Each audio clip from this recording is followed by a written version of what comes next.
Hello बच्चों, स्वागत करता हूं आपका आपके अपने चैनल BSCB हेल्प पे, जहां मैं आया हूं आज आपको प्रोज सेक्शन के पहले लेसन का पूरा सॉल्यूशन लेकर के।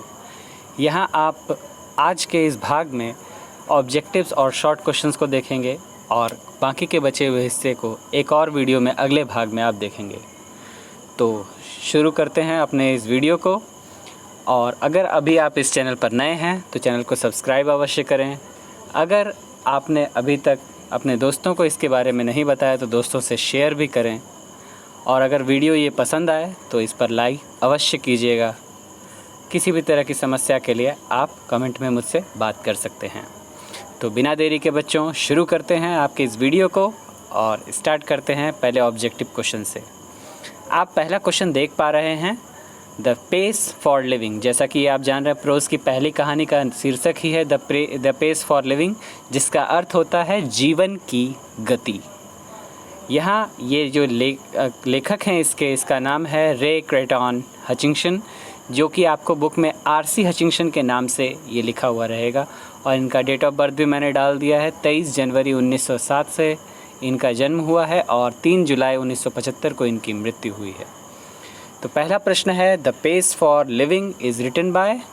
ये 2018 के वार्षिक परीक्षा में आया हुआ प्रश्न है कि द पेस फॉर लिविंग जो कहानी है ये लिखी गई है किनके द्वारा। तो उत्तर है RC हचिंसन के द्वारा। आप पूरा नाम भी देख सकते हैं, ऊपर लिखा है। आपको परीक्षा में कहीं भी पूरा नाम नहीं आएगा, आप छोटा नाम ही याद रखें, RC हचिंसन। दूसरा प्रश्न है, in the pace for living the writer captures the agony of dash man. इस कहानी में जिसका नाम है द पेस फॉर लिविंग, इस कहानी में लेखक ने डैश व्यक्ति के व्यथा के बारे में, डैश व्यक्ति के कष्टों के बारे में बात की है। तो किस व्यक्ति के? तो उत्तर है मॉडर्न मैन, मतलब मॉडर्न आधुनिक ज़माने के व्यक्ति के कष्टों के बारे में बात की है लेखक ने। तीसरा प्रश्न है, in the pace for living RC Hutchinson discusses. The pace for living जो कहानी है इसमें RC हचिंसन किस विषय में बात कर रहे हैं, इस कहानी में किस विषय के मुद्दे को उन्होंने उठाया है। तो इसका उत्तर है the agony of modern man, मतलब आधुनिक व्यक्ति के व्यथा के बारे में उन्होंने बात की है, आधुनिक व्यक्ति के कष्टों के बारे में उन्होंने बात की है।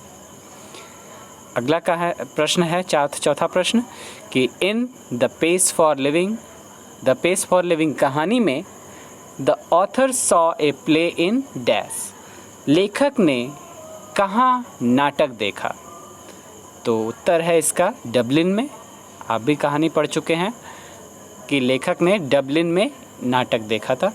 आप देखेंगे ये चारों प्रश्न जो मैंने लिखे हैं 2018 के वार्षिक परीक्षा में, 2018 के वार्षिक परीक्षा में, 2019 और 2019 के वार्षिक परीक्षा में ये प्रश्न आ चुके हैं। अगले प्रश्न को देखते हैं, शायद मैंने ये कर लिया, यस। अगला प्रश्न है, RC Hutchinson was a dash. RC Hutchinson जो हैं वो क्या हैं? तो कहानी का जो पहला पंक्ति है उसी में लिखा है कि RC Hutchinson was a British novelist. ठीक है, ब्रिटिश के उपन्यासकार हैं RC हचिंसन। ठीक है। फिर अगला प्रश्न है, who exhibits an exceptional flare for touching the sensitive issue of the contemporary society. कौन ऐसे व्यक्ति हैं जो अपनी कहानियों के माध्यम से इस आधुनिक समाज के कष्टों के बारे में, जो छोटी छोटी कष्ट है, जो छोटी छोटी बातें हैं, उसको अपनी कहानी में एक कहानी के रूप में बताते हैं हमें। तो इसका उत्तर है RC हचिंसन कि उन्होंने अपनी कहानी में ही इस आधुनिक समाज में आधुनिक व्यक्ति के द्वारा जो कष्ट झेले जा रहे हैं उसके बारे में उन्होंने चर्चा की है। अगला प्रश्न है, the chief character of the play was. कहानी का मुख्य किरदार कौन था? तो उत्तर है एन एल्डरली कॉर्न मर्चेंट, एक बुजुर्ग सा मकई का व्यापारी। ये भी क्वेश्चन बहुत बार आया हुआ है एग्ज़ाम में, आप इस पर भी विशेष ध्यान रखेंगे कि कहानी का मुख्य किरदार कौन था। तो एक बुजुर्ग सा मकई का व्यापारी। अगला प्रश्न है, the elderly corn merchant lived in, जो बुज़ुर्ग सा मकई का व्यापारी था वो कहाँ रहता था? तो आप ध्यान दीजिएगा, इसके आंसर में बच्चे बहुत कंफ्यूज होते हैं, लोग डबलिन कर देते हैं। तो उत्तर डबलिन नहीं है, ए स्मॉल आयरिश कंट्री टाउन, एक छोटे से आयरलैंड के देहात में वो मकई का व्यापारी रहता था उस नाटक में। ठीक है, वो जो नाटक लेखक देख रहे थे डबलिन में, उस नाटक का जो किरदार था एक बूढ़ा सा मकई का व्यापारी था, वह आयरिश के मतलब आयरलैंड के एक छोटे से गांव में रहता था, एक देहात में रहता था। अगला प्रश्न है, who was a man of many anxieties, कौन है वह आदमी जो बहुत ज़्यादा उत्तेजना वाला व्यक्ति है, मतलब उसके अंदर बहुत सारी बातों को लेकर उत्तेजना है, बहुत सारी बातों को लेकर के वो उत्तेजित हो उठता है। तो कौन है वो व्यक्ति? तो इसका उत्तर है द एल्डरली कॉर्न मर्चेंट, वही बुज़ुर्ग सा मकई का व्यापारी। फिर अगला शब्द है week hearted, means week hearted मतलब कमज़ोर हृदय वाला। इस शब्द के लिए आपके इस कहानी में एक शब्द यूज़ किया गया है, वो कौन सा शब्द है? तो ये है डिकी। डिकी का अर्थ होता है कमज़ोर, छोटा, नाजुक। ठीक है, वीक हार्टेड, तो इसी के सेंस में ये शब्द यूज़ किया जाता है डिकी। ऐसे बहुत सारे शब्द हैं जो इस कहानी में ऑब्जेक्टिव्स में पूछे जाते हैं कि इस शब्द का अर्थ किससे मिलता जुलता है, किसका एंटोनियम से, किसका सिनोनियम से। तो ऐसे शब्दों का भी मैंने एक लिस्ट बनाया, वो भी मैं आपको जल्द ही दिखाता हूँ इसी वीडियो में। आगे चलते हैं अगले पेज पर। यहाँ आप देख रहे हैं प्रश्न है 11वां, who was cheating the corn merchant, कौन था जो उस मकई के व्यापारी को ठग रहा था, धोखा दे रहा था? तो उसका उत्तर है हिज नेफ्यू, उसका भतीजा या भांजा जो कह लें आप। ठीक है, नेफ्यू का अर्थ दोनों ही हो जाता है, भतीजा और भांजा, तो उसका जो भी होगा भांजा या भतीजा, वो उस मकई के व्यापारी को ठग रहा था। अगला प्रश्न है, who had the fantastic notion of spending 10 British pounds on A holiday, कौन ऐसा व्यक्ति था जिसके पास ये विशिष्ट धारणा थी कि वह जो है हर छुट्टियों में 10 ब्रिटिश पाउंड, जिसे आप हमारी करेंसी में कहेंगे तो लगभग 1000 रुपये खर्च करेगा हर छुट्टी के दिन?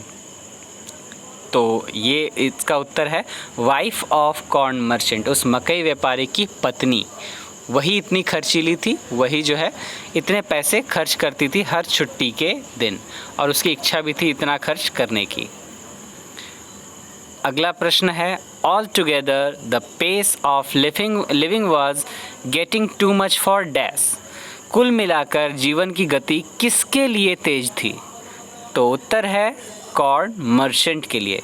ठीक है, ये था मकई का व्यापारी जिसके लिए जीवन की गति बहुत तेज़ हो रही थी, हर लोग उसे धोखा देकर आगे निकल रहे थे और वो उदास वहीं खड़ा होकर देख रहा था अपने आप को बर्बाद होते हुए। अगले प्रश्न पर आते हैं, what was the most interesting line in the play, उस नाटक में सबसे ज़्यादा आकर्षित करने वाला लाइन कौन सा था, जो लेखक को आकर्षित कर गया, जो लेखक को भा गया? तो इसमें एक लाइन कहा गया था, नाउ दैट्स टू फास्ट।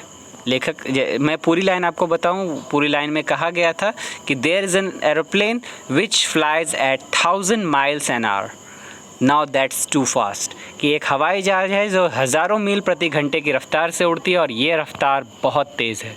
ये लाइन लेखक को भा गई थी। ठीक है, अगला प्रश्न है, the man's complain was so glorious irrelevant to his dash, उस व्यक्ति का शिकायत जो है बहुत ही ज़्यादा प्रकाशित करने वाला था उसके अपने डैश को। ठीक है, उसके अपने डैश को, मतलब उसकी, यहाँ उत्तर है आउन सिचुएशन, उसकी अपनी परिस्थिति को प्रकाशित करने वाला था उस व्यक्ति का शिकायत, मतलब उस बूढ़े मकई के व्यापारी की बात की जा रही है। उसका शिकायत जो था कि सब कुछ अब तेज़ हो गया है, तो ये शिकायत जो है उसके अपनी स्थिति के बारे में थी। ठीक है, वो अपनी स्थिति के बारे में कह रहा था कि अब सब कुछ तेज़ हो गया, वो उसको हैंडल नहीं कर पा रहा है, समझ नहीं पा रहा है, इसीलिए लोगों से धोखा खा जाता है। अगला है, the Irish gets a subtle truth by the most dash, Ireland के लोग जो है सच्चाई तक डैश से पहुंचते हैं। तो अनलाइकली अप्रोचेस, इसका उत्तर है अनलाइकली अप्रोचेस, मतलब कि वह जो है बिना मतलब एक ऐसे मार्ग से सच्चाई पर पहुंचते हैं जो कि लोग समझ नहीं पाते, जनरली लोग नहीं समझ पाते। अनलाइकली अप्रोचेस मतलब कि जिसको लोग ठीक से नहीं जान पाते हैं, उन चीज़ों से भी वो सच को समझ लेते हैं आयरलैंड के लोग। अगला प्रश्न है, who didn't dislike the rapid movement of life? किसको पसंद नहीं है किसको नापसंद नहीं है, ठीक है, किसको नापसंद नहीं है तेज़ गति जीवन की तेज़ गति किसको नापसंद नहीं है? यहाँ पर ये नहीं पूछ रहा किसको पसंद नहीं है, ठीक है, नापसंद नहीं है। तो यहाँ उत्तर में आप लिख सकते हैं the author, the writer, the narrator, या फिर खुद लेखक का नाम आर सी हचिंसन दे सकते हैं, क्योंकि इसने जो है आप देखेंगे आपके सेकंड पेज पे जो पैराग्राफ शुरू होता है वहाँ पर लिखा है आई माई सेल्फ डिडंट लिखा था कि I myself didn't dislike the rapid movements of life, ठीक है। वो कहते हैं कि मुझे खुद जो है जीवन की तेज़ गति नापसंद नहीं है, मुझे पसंद है। मतलब उसका कहने का अर्थ यह हुआ मुझे पसंद है, नापसंद नहीं है का मतलब यही ना हुआ कि मुझे पसंद है, ठीक है। तो ये लेखक थे जिन्हें जीवन की तेज़ गति नापसंद नहीं थी। अगला है, who did like fast travelling? किसे तेज़ गति में सफ़र करना पसंद है? तो उत्तर है द ऑथर, लेखक। आप भी ऊपर का सारा आंसर इसमें डाल सकते हैं कि the author, the writer, the narrator, the R C Hutchinson, जो भी है ये सारे के सारे ऑप्शंस इसमें भी आ जाएंगे कि किसे तेज़ गति से ट्रैवल करना पसंद है। तो ये थे आर सी हचिंसन, ठीक है, क्योंकि उन्होंने इस कहानी में खुद कहा है कि उन्हें जो है 90 मील प्रति घंटे की रफ्तार से गाड़ी चलाना पसंद है, जबकि वो गाड़ी खुद की ना हो, दूसरों की गाड़ी हो, ठीक है। अगला प्रश्न है, the speaker goes in A car eight? Speaker गाड़ी में चलाते हैं, ठीक है, वो जो लेखक हैं वो गाड़ी चलाते हैं कितनी रफ्तार से? तो रफ्तार है 90 मील्स एन आवर, 1 घंटे में 90 मील, ठीक है। फिर है, the speaker adores the machine that hurl one dash? तो स्पीकर वैसे मशीन की पूजा करते हैं, वैसे मशीन्स की प्रशंसा करते हैं जो किसी व्यक्ति को हिला कर रख दे। कहाँ? तो एट बैटरसी। तो बैटरसी मैंने आपको बताया था कि एक जगह है, शायद लंदन या ब्रिटेन में, मैंने बताया था कि वेस्ट में है ये जगह। तो वहाँ पर वहाँ के किसी व्यक्ति को ये उत्साहित कर दे, वैसे ही मशीन्स की ये प्रशंसा करते हैं या उसकी पूजा करते हैं लेखक। अगले पेज पर आते हैं बच्चों। क्वेश्चन है, to dine in London and lunch in New York next day seems to the narrator dash? मतलब लंदन में डिनर करना, रात्रि का भोजन करना, और लंच जो है मतलब दोपहर का भोजन जो है न्यूयॉर्क में अगले दिन करना, ये लेखक को क्या लगता है? ऐसा करना लेखक को कैसा लगता है? तो लेखक को लगता है ए मोस्ट सेटिस्फैक्ट्री एक्सपीरियंस, एक सबसे ज़्यादा संतुष्टि दिलाने वाला अनुभव, ठीक है। अगर लेखक ऐसा कर पाते हैं कि रात का खाना कहीं और दोपहर का खाना कहीं और, तो ये लेखक के लिए सबसे ज़्यादा संतुष्टि वाला एक अनुभव होगा। अगला प्रश्न है, the author admits that quick travel does not give the travel of real give the dash traveller the real dash of travel. हाँ, सही है ये प्रश्न कि लेखक जो है यहाँ पर द ऑथर एडमिट्स, लेखक यह मानते हैं that quick travel does not give the traveller, मतलब तेज़ी से सफ़र करना वो किसी यात्री को नहीं देता है। क्या नहीं देता है? The real dash of travel, सफ़र का असली डैश, सफ़र का असली मज़ा, आनंद, ठीक है। तो यहाँ प्लेजर भराएगा कि लेखक यह मानते हैं कि तेज़ी से सफ़र करना किसी भी यात्री को सफ़र का असली मज़ा नहीं देता है। मतलब उसके लिए आराम से आप किसी बस में बैठ जाएं, खिड़की वाली सीट ले लें और ट्रैवल करें, तो वो सफ़र का असली आनंद है। तेज़ी से ट्रैवल करने में कोई आनंद नहीं है। फिर अगला प्रश्न है, which tribe did the author belong? लेखक किस समुदाय से बिलोंग करते हैं, किस समुदाय का हिस्सा खुद को मानते हैं? तो उत्तर है स्लो थिंकर, मतलब धीमी सोच वाले व्यक्ति के समुदाय से लेखक खुद को मानते हैं कि वो धीमे हैं। अगला प्रश्न है, the poet guaranteed to get the dash in any intelligence test? लेखक यह सुनिश्चित करते हैं कि वह किसी भी बुद्धि परीक्षण में डैश लाएंगे। क्या लाएंगे? तो लड्डू थोड़ी लाएंगे, लोएस्ट मार्क्स लाएंगे, है ना, सबसे कम अंक लाएंगे, उन्हें लगता है कि उनका दिमाग, उनकी बुद्धि परीक्षण इतना धीमा है कि उसे किसी भी बुद्धि परीक्षण में जो है सबसे कम अंक आएंगे, क्योंकि वो ज़्यादा तेज सोच ही नहीं सकते, क्योंकि वो अपने आप को स्लो थिंकर मानते हैं, धीमी सोच का व्यक्ति मानते हैं। अगला है all the tests today are design to measure dash. आज के समय में जितने भी टेस्ट होते हैं वो क्या नापने के लिए, क्या मापने के लिए डिज़ाइन किए जाते हैं, किस चीज़ को वो मापते हैं आज के टेस्ट जो होते हैं? तो उत्तर है द स्पीड ऑफ माइंड, आपके सोचने की गति को नापते हैं। देखिए, मैंने कहानी पढ़ाते वक्त भी ये बताया था कि सवालों का जवाब हर व्यक्ति जानता है, लेकिन उस सवाल को एक निश्चित समय में कोई व्यक्ति बना कर दे दे, कम से कम समय में उसे सॉल्व करके लोगों के सामने प्रस्तुत करे, वही व्यक्ति विजेता है। ठीक है, जैसे क्लास में टीचर ने कुछ आपसे पूछा और जो बच्चा सबसे पहले उसका जवाब देता है उसे ही टीचर शाबाश कहते हैं, है ना। सब बच्चों को तो नहीं कहते जो आखिर में जवाब देगा। देखो, बना तो लेगा वो आखिर में बनाने वाला भी, लेकिन क्या उसको शाबाशी मिलेगी? नहीं मिलेगी। अगला प्रश्न है slow thinkers are terribly dash in the business of getting a dash. धीमी सोच वाले व्यक्ति पूरी तरह से डैश हैं एक डैश कमाने में। ठीक है, तो उत्तर है पहला वाले में आप भरेंगे हैंडीकैप्ड और दूसरे बारे में भरेंगे लिविंग। मतलब कि धीमी सोच वाले आज पूरी तरह से अपाहिज हैं अपनी जीविका कमाने में। ठीक है, अपनी जीविका कमाने में आज धीमी सोच वाले व्यक्ति पूरी तरह से अपाहिज माने गए हैं, क्योंकि सीधा मैंने कहानी में भी बताया था कि एक धीमी सोच वाले व्यक्ति, एक कमज़ोर व्यक्ति को कोई भी काम पर नहीं रखना चाहेगा। अगला है when the narrator goes to cinema he finds himself in dash. जब लेखक सिनेमा में जाते हैं, सिनेमा देखने जाते हैं, तो वो अपने आप को किस परिस्थिति में पाते हैं? तो उत्तर है ए होपलेस फॉग। मतलब एक आशाहीन धुंध में वो पाते हैं अपने आप को, जहाँ पर उन्हें जो है कुछ भी समझ में नहीं आ रहा। फिल्म देख रहे हैं ज़रूर, लेकिन उन्हें कुछ समझ में नहीं आ रहा, इसीलिए वो अपने आप को एक आशाहीन धुंध में पाते हैं। अगला प्रश्न है how many girls were in cinema. Cinema में कितनी लड़कियाँ थीं? तो उत्तर है 3 लड़कियाँ थीं। ठीक है, तीनों का परिचय भी मैंने आपको कहानी में बताया था। एक लंबी लड़की थी, सुनहरे बालों वाली गोरी, और दूसरी जो है वो छोटी हाइट की थी, छोटे कद की थी, और वो भी जो है आपकी सुनहरे बालों वाली गोरी लड़की थी। और तीसरी मध्यम आकार की थी, जो कि थोड़ी सांवली थी और काले बालों वाली थी, और जिसको लेखक की पत्नी ने समझाते क्रम में ABC करके मानने को कहा था कि इसे A मान लो, इसे B मान लो, इसे C मान लो। अगला प्रश्न देखते हैं he is going to fall in love with girls dash in that order. तो वह जो है यहाँ पर वह किसके लिए आया बच्चों? तो ये भी आप याद रखेंगे, हीरो के लिए। हीरो के लिए कहा था, उसकी पत्नी ने समझाते हुए कहा था कि he is going to fall in love with girls dash in that order. ठीक है, वो जो है लड़कियों से, ये 3 लड़कियाँ थीं जिसको ABC मानने को कहा था, तो वो किस तरह से प्रेम में पड़ेगा? तो पहले B से, फिर C से, और फिर A से। इस क्रम में वो जो है लड़कियों से प्यार करेगा, वो जो हीरो है फिल्म का वो। अगला प्रश्न है those who do not think fast in the high street now days.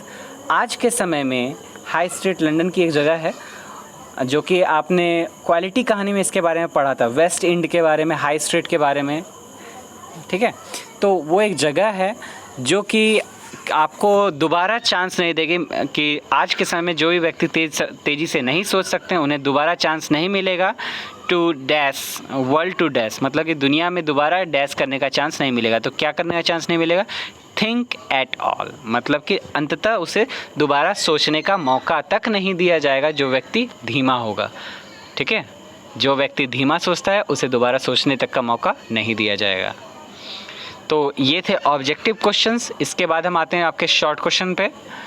Short question answer आप देख पा रहे हैं कि पहला प्रश्न है where did the writer watch the play. ये आपके बुक का है। ठीक है, बुक में जो शॉर्ट क्वेश्चन 5 क्वेश्चन थे तो उसे मैंने किया है यहाँ पे। यहाँ पर है कि लेखक ने नाटक कहाँ देखा। तो the writer watch the play in Dublin, लेखक ने नाटक डबलिन में देखा। अगला प्रश्न है who was the chief character in the play. नाटक में मुख्य किरदार में कौन व्यक्ति था? तो उत्तर है an elderly corn merchant was the chief character in the play. एक बुजुर्ग सा मकई का व्यापारी उस नाटक का मुख्य किरदार था। अगला प्रश्न है does the writer dislike rapid movement in every field. क्या लेखक जो हैं हर क्षेत्र में तेज़ गति को नापसंद करते हैं? तो नहीं, know the writer does not dislike rapid movement in every field. लेखक जो है हर क्षेत्र में तेज़ गति को नापसंद नहीं करते हैं, उन्हें तेज़ गति पसंद है। अगला प्रश्न है in which situation does the writer find himself in the cinema. लेखक खुद को किस परिस्थिति में पाते हैं सिनेमा में? तो उत्तर है the writer finds himself in a hopeless fog in the cinema. लेखक स्वयं को एक घने धुंध में, आशाहीन धुंध में पाते हैं जहां पर उन्हें कुछ समझ में नहीं आ रहा, कुछ दिख रहा है फिल्म लेकिन उसे कुछ समझ में नहीं आ रहा है। तो इस स्थिति में लेखक स्वयं को पाते हैं। अगला प्रश्न है how does the writer classify himself as a thinker. लेखक अपने आप को किस प्रकार के विचार का व्यक्ति मानते हैं? तो उत्तर है the writer classifies himself as a slow thinker. लेखक स्वयं को एक धीमी सोच का व्यक्ति मानते हैं।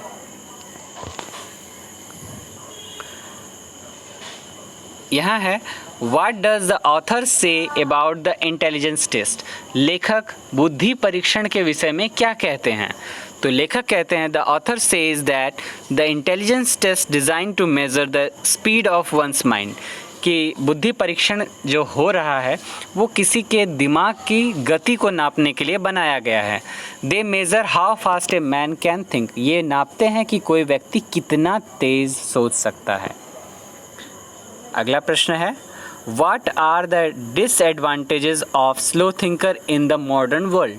आधुनिक दुनिया में एक धीमी सोच के व्यक्ति की क्या दुर्दशा होती है, मतलब उसमें क्या क्या कमियां पाई जाती हैं, डिसएडवांटेज क्या है उसकी। ठीक है, तो आप इसको कमी को नुक्स कह सकते हैं। उसमें क्या नुक्स है, क्या कम है दूसरे लोगों से? तो उत्तर है अकॉर्डिंग टू द ऑथर। लेखक के अनुसार slow thinkers are unable to adjust their mental speed according to the speed of the modern life. लेखक के अनुसार जो धीमी सोच वाले व्यक्ति होते हैं वो स्वयं को एडजस्ट नहीं कर पाते हैं दुनिया की स्पीड के अनुसार। मतलब कि आप कह सकते हैं अपने परिवेश की स्पीड के अनुसार वो खुद को एडजस्ट नहीं कर पाते हैं। That's why they are regarded as handicapped in the business of getting a living. इसीलिए उन्हें जो है अपनी जीविका कमाने तक के लिए जो है उन्हें कहा गया है कि आप अपाहिज हैं, आप अपनी जीविका तक नहीं कमा पाएंगे। अगला प्रश्न है according to the author what will happen to them who do not think fast. लेखक के अनुसार उन लोगों का क्या होगा जो तेज नहीं सोच सकते हैं। तो लेखक according to the poet, poet नहीं ऑथर होगा, यहाँ गलती लिखा गया है, ऑथर कर लीजिएगा।